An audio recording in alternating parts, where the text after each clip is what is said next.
Welcome to the Day Clean Devotion Queen podcast. Our podcast episodes breathe life into selected themes from the DDQ Meditation Journal. Hosted by our founder, Najma Thomas, we engage in heartfelt discussions with a diverse roster of inspirational Queen sisters. We explore their unique perspectives, uncover the wisdoms shaped by their journeys, and celebrate the trials and victories along the way. Together, we are creating a woe manifestation space where conversation meets examination and sparks transformation. Hey, Queen Sis. It's Najma, the Day Clean Devotion Queen. I hope you're having a wonderful day. And on this lead up to Mother's Day weekend, I wanted to take some time to revisit some of the wonderful conversations we had around this time last year with a couple of featured guests. So I just went back and looked at conversations from our Mother's Day special with some generations of mothers, and episode 19, 20, and 21. I just want to recap and go over a question I asked these wonderful ladies. So I asked them to tell me about some words that would describe their mother or grandmother, and I asked them to tell me or tell us about some things they wanted to share that they hadn't before. And so first up, I want to share the conversation with Queen Esther Orridge and her daughter, Sheandria Green, and her daughter, Tiani Green. And they talk a lot about who's the boss. So let's take a listen. So I'm gonna start with you on this one, Lady Mady. How would you describe your mother in one word or phrase? She is blessed, lovable, and sassy. That's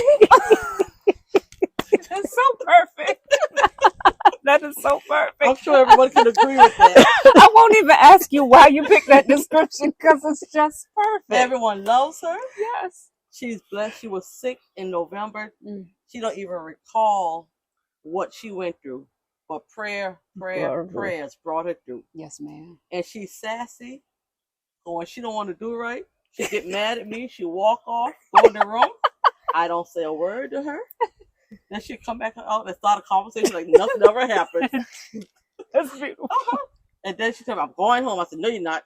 I hear on the phone with Miss Ruth and me. They keep me here, but I'm going home tomorrow. She was plotting with her girlfriend. Her and her girlfriend be plotting. And I'd be right there in the sun. Yeah, think so.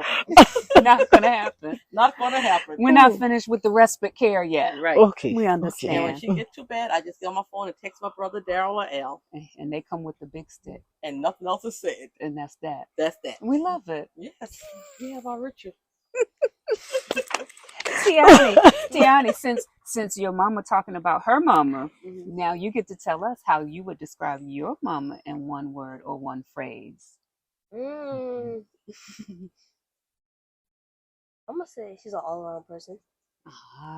And that is so accurate too. All around. Of the things. Lady Mady does all of the things. Queen Esther Orridge. Yes. How would you describe your daughter in one word or one phrase? Very loving and helpful to everyone. Yes. But. What's this but? You sure you want to have that butt? The shade is coming. The shade is coming. But sometimes she thinks she is the mother and I'm the daughter. What? Yes. How does that work? Tiani, do you see that happening? I think Tiani's the boss of all two of y'all, to tell you the truth. Yes. I think Tiani's running the whole show. She bosses her grandmother. I think she's running the whole show. But otherwise, boss mama, she get right in line. Yes. All the time. Because she's loving. And she wants what's best for you. Right. But Mady helps a lot of people. And a lot of people call on her to do things. Yes, ma'am. And she go out of her way sometime to reach their needs. Hmm. Hmm. I wonder where So she gets that from. I wonder. I think I know. Tell me this. I want to ask y'all about wisdom across generations. Mady, what have you learned from your mother that shaped your parenting, shaped your approach to parenting Tiani in particular? How to treat people. Okay. Treat people the way you want to be treated. Mm-hmm. Lend a helping hand whenever you can, Hmm. and it will come back to you. Mm-hmm. All we have to do is make one phone call, and everyone come. Mm-hmm. And love. And she always taught us loving and putting God first in your life. Hmm. Yeah. And I try to do the same thing instilling the Tiani And that comes at out. a young age. Yeah. Oh, that's beautiful. So, Tiani, how have you seen your grandmother's influence on your mom? I don't say that like something happened. My grandma would be the first one to call because she had everybody's phone number in the neighborhood. Is it in this book? In that Is phone it book, in this book right Show the here? black book. It's the black in book. the phone book. She wouldn't even come out to the table without that book, y'all. Uh-huh. Because an emergency could happen right here. She had to call somebody. She had everybody's phone number in that book. So and so, something happened. That's her. That's my mama too. I'm calling to see if everything's okay. And I do the same thing, but I don't have a phone book. You got it My in cell your phone. cell phone. Yes. But the same approach. If Mhm. something, you got to find out if they're okay and if they Yes. need something, and then y'all get to work meeting their needs. I've seen that happen. Nothing better than an intergenerational conversation, and I just am so grateful to know these ladies. And over the past 9 years, I've had the opportunity to get to know them, and they are exactly who they sound like. The next conversation is with just one of my favorite artists and her mom and her daughter. So Dornisha Batson and her daughter Layla, and Dornisha's mom and Layla's grandma, Miss Liz. So we sat down and talked about sort of the same thing, like what's something that they hadn't had an opportunity to share, or some lessons. And Layla, the co-ed queen, I call her, talked about jelly shoes and this memory of jelly shoes, and how she never really shared what shaped some of her concerns about getting on an escalator. So take a listen. I'm going to ask you, what's something you've always wanted to tell your mother, but you never said? Let's start with the co-ed queen. Something you always wanted to tell your mom, but you never had it. Maybe the opportunity just didn't present itself. We're so close. I feel like I say like literally everything. But like I would just like outwardly appreciate you more, because I always just be like nonchalant, like, I love you, mom, like it's fine, like whatever. But like going to the broader scope of like how much I really appreciate my mom, and like some of these mothers are terrifying. They're not seeing how some of these kids have been raised. You come back and It's nightmarish. It's nightmarish how these kids were brought up. So you feeling a sense of deep gratitude. I mean, like, Mom, these kids are bad. Thank you, Mama. Yeah, thank you so much. No, seriously. But like conversation and story wise, I feel like I tell her most of everything. Like some like minuscule things, Yeah. like from early childhood and stuff, like would just kind of pop up. Like at the concert, we were running late to the Kendrick and SZA concert. I was quite. That's not hers. Oh, It's fine. Yeah. And we were going on the escalator, and then coming back, I was like, oh, I was so ready. I was like so hyped up to get there, even though we were missing songs or whatever, that I forgot about my fear of the escalator. I know that she had the fear, but I never knew where it came from, because like the way I raised behave, us, JC. no fear. Like I'm like, I always stay calm so that she would stay calm. Like Sure. getting shots or different things. I know people be shot. I'll stay calm so she won't get scared. Right. And so I was like, yeah, I noticed you always like hesitate when you go on the escalator. Where did that even come from? This is us running, coming through the concert, doing all that hustle and bustle. And then go ahead. So when I feel like I was about maybe 5 or 6, I was wearing my little jelly sandals. I know, yes, the little jelly sandals, man. Childhood. But yeah, I was 5 or 6. And my jelly sandal got caught in the escalator, and I was stuck in it. And I was fighting for my life trying to get it out. It's not funny. It's not funny. So then finally, it was like I was on the ground, and the escalator was like kind of taking me. It was about to take me, and then I was finally able to yank my jelly slide out, and it was chewed up. So where was your mom? No, it wasn't me. It wasn't. Oh, She was with. Yeah. Double trauma. Oh, because I know she wouldn't have let that happen. My jelly sandal was torn up. So then now, ever since then, I stall a little bit getting onto the escalator. And like, I didn't realize, I never told her that my jelly sandal got stuck. You didn't tell us a lot of things. No, she said he told her not to. Yeah. Since it wasn't anything major. But he didn't help. No, I was fighting for my life against an escalator. That JC. makes sense. You see? Okay. He taking her coat. Let's talk about some other things we never discussed. What do you wish you understood about your mom sooner, Donisha? What's something you wish you understood about your mom sooner? Growing up, I wish I understood her trauma, even though I know she, waited to tell me when I was older and she felt that I could handle it.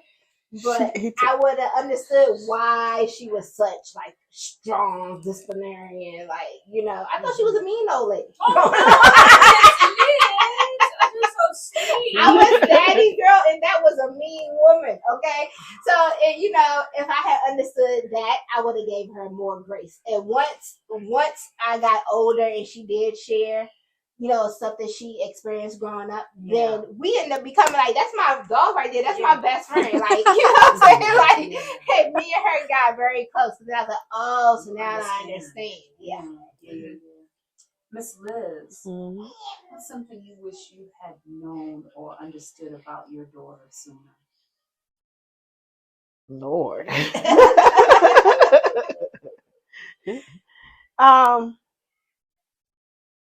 I guess why she was kind of stubborn, and it just took me a while to realize, why she was stubborn. I guess I had some of that, and I know my husband did, and wanted to do things your own way, because when she was little, it did not matter if I went and bought her these shoes. No, I don't like those. I want these shoes. And it took a while to realize, and now that she has her and him, and they're doing the same thing. And you're sitting back going, And it's like, really? How can a 2-year-old knows he doesn't want that? He's not going to wear it. And that's what she would do. That boy started at 6 months. She would I would buy her clothes, and I thought they were really cute. And certain shoes, no, she didn't want it. It took me a while to understand, that artistic. That was that creativity coming out. That was that. Yes. It was there. And it's like, she used to put red and pink together. And me and her dad is like, no, it don't go together. They said I look like a clown. I told you about that last time. They said, you ain't going nowhere with us. You know how we go to DC area. You ain't going nowhere with us. But now everything. She had. Yes. But she was doing this when she was a little girl. So it took a while to get used to, especially with her dad, and most of the Batsons are pretty artistic people when it comes to getting out, and they can do a little bit of everything, put their mind to it. Yeah. But it just took a while to realize that she was this type of person. Yeah. And it didn't matter what I say. She had her mind made up, and she was stubborn. Like this one. Uh-oh. Why am I catching strings? Hold it, Queen. Layered. Layla, you're catching them. Just such a good time with that conversation, and it was wonderful to listen to them reminisce and reflect. The last conversation I want to share in this Mother's Day special recap is a mother-daughter duo that I have known, gosh, almost the entire time that I've been a mother. So Sonda Johnson Parham and her daughter Ricky, we sat down and reflected on a whole lot of things. But one of the pieces from that conversation that was just so interesting and really kind of ties into the previous clip, and thinking about what would we be willing to do for our child. And Sonda talks about the first time she got a passport. So let's listen in.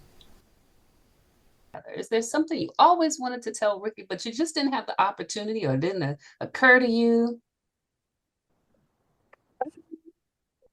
Oh, because I speak my mind and I don't believe in Knew you hidden were gonna say agendas. Even her husband knows that. So we've learned how to have common ground because he's a very good person, good husband, provider, so it could be so much worse. But um, I guess my daughter never knew. I've never voiced it to her, but I think she knows is how the struggle was so real. And so many days I have, dropped those tears and prayed. I may not have went in the closet like my grandparents may have done, but just like she's saying, that really shocked me today because it reminds me how she said she'd be meditating, getting herself prepared, self-motivating before she goes to work. Well, it's been many, many days that, when they say that praying grandmother and different, it's been many, many days. And thank you, Jesus. It was worth every prayer, every tear, because of the fact that I am super, super proud. And it really makes me happy when people tell me that she also appreciates, the struggle and how we both, her and me, many of times I didn't know where the next payment was going to come from for Christopher Newport, but it came. It never failed. So therefore, I know the power of prayer. And I Mhm. remember I didn't tell her, but when she wanted to go overseas to study for the summer, and she told me I had to have 5,000. I forgot, but it was a large amount of money, and I never told her that I didn't have it, but we made it happen. God Yeah. came through. I ended up selling some timber off of one of my properties. Did y'all hear So, that? but She had some trees that she turned into paper to send the baby to get her international experience. You understand what I'm saying? well, I would Things have are never thought of it made. on my own. A cousin told me, he said, you need to go ahead and cut because he lived near the price. So you need to go ahead and cut that timber. And I Yeah. said, what? And I said, thank you, Jesus. Because I said, well, how fast? And But it ram went in the right on. bush. So, That's like I beautiful. said, things have always worked out for the good and for the better for Hmm. her. And so when somebody else tells me that, they appreciate it always go back to my mind that telephone call when she told me, It and I wasn't said, always I easy. was paused. I never said, well, you can't do that or whatever, whatever, you know. And that's why I said, you can't crash your dream right then. You just have to, she was excited and stuff. And at that point, I didn't know how. And I knew that I would have to may tell her no. But thanks to God, and then friends helped me raise money, gave the, it all prevailed. And she came back home safely to me because that's what made me get my first passport because I was like, my child going over there. If something go wrong, I got to go. I got to be You gotta ready. get on the plane quick. You Yes, gotta and be able to so get I over went and there got my quick. You can't wait. passport. Yes, I went Listen, and got so Mom. my passport came. I think maybe a couple of days after she had left. But like I Mhm. said, I was making preparations to Just be in case. just in case I had You to go hear get that, my Miss baby. Ricky? Mama was gonna be on the plane to come get her baby. Oh, oh, Sandra, that's so beautiful. And oftentimes we do not share with our young people like how hard it was like throughout their coming up. sacrifices, like, because you don't want to burden your child, Right. right? Because you want them to So do you don't well. even you want them to do well. You want them to be light. You don't want them to be having to worry about the things that you're worrying, because you want them to do better than you, and so you want these things for them. But I think it's a beautiful thing to share sometimes afterwards, because this might be, something that can inspire her as well. So Ricky, what's something you've always wanted to tell your mom, but you never said, or you hadn't had the opportunity yet? Or is there anything? It's funny that she brought it up because that was gonna be my thing. I was gonna say, like, thank you for that, because I know a lot of times, like, she hint that it was a struggle and stuff, for her to do that. I feel like I just never truly said, like, thank you. So I really am just thankful for that. And I'm thankful for not only that, but just, believing in me, even though I didn't believe in myself sometimes, like, Yes. because sometimes in school, a lot of times in school, your peer pressure, you want to go down the wrong path, and your parents can see what you can be before you can even see, and you want to give in to peer pressure, you want to do all these different things because other kids are doing them, because you think it's cool for the moment. And I'm just so thankful that I had a mother that stood on business, as the young kids say now. On And business. she did not play around, and she was still that mama that would pop up to the school quick, pop up for those report card pickups, Quick, and you quick. know put me on punishment, like different things, all different things to rear me into the woman I am today. And I feel like a lot of times she feel that I probably don't give her credit for that, but mentally I'm always saying that I'm thankful for that. Even when I'm talking to, my husband about like finances and things like that, I'm always just saying that I'm thankful that my mama never let me always like instill fear in me about opening up credit cards and stuff. She'll be like, when you get in school, when you turn 18, you better not open up no credit card. She's like, I don't care. You She was like, don't do Thank that. you, Like, Mama. That is the devil. Thank you, yes, Mama. yes, thank you. She was very, she prepared me for things like that with credit. Even in high school with my GPA, she told me, first when I got in high school, she was like, don't be playing around because your GPA start forming right in, ninth grade. This is where it all starts. And you want to, get off on the right foot with your GPA, because it's really hard to bring it back up once you messed up.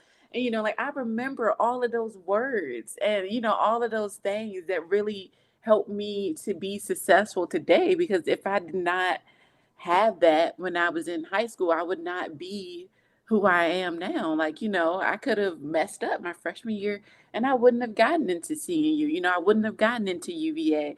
So I'm just thankful for all of those things, because I know that she was going through a lot during those times while still trying to raise a child.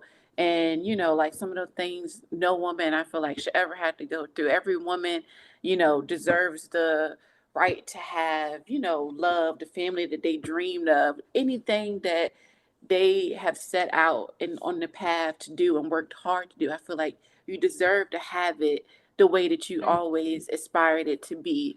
And, that didn't end up being the way that things worked out for my mom. But I'm thankful that she didn't turn around from that happening and decide, I'm just going to be depressed. I'm not even going to put, like I'm just going to send her to school. I'm not even going to say nothing. I just don't feel it today. Like she still got up every day and still did what she had to do as a mom, still cooked dinner, still came to my sporting events and things like that. And I tell you, just her strength sometimes motivates me, because I'm like, if my mom could do it, I could do it. Like Come she on did this now. as I a know single she got mother. me into you. And yeah, so we would do anything almost, right, moms, to do what we need to do to make it happen for our children. And it's a beautiful thing to reflect on that. I really appreciate these ladies for sharing with us. And I really appreciated the opportunity to go back and listen to these conversations. I think a lot of times in podcast land, we do these amazing features. We share it with the world, and then we move on to the next thing. But there's beauty in recapping and going back and reflecting. So I hope you enjoyed this opportunity to do just that. And looking forward to the next featured guest in our Emergence series here with the Day Clean Devotion Queen podcast. Thanks so much for checking in. I hope this Mother's Day weekend is wonderful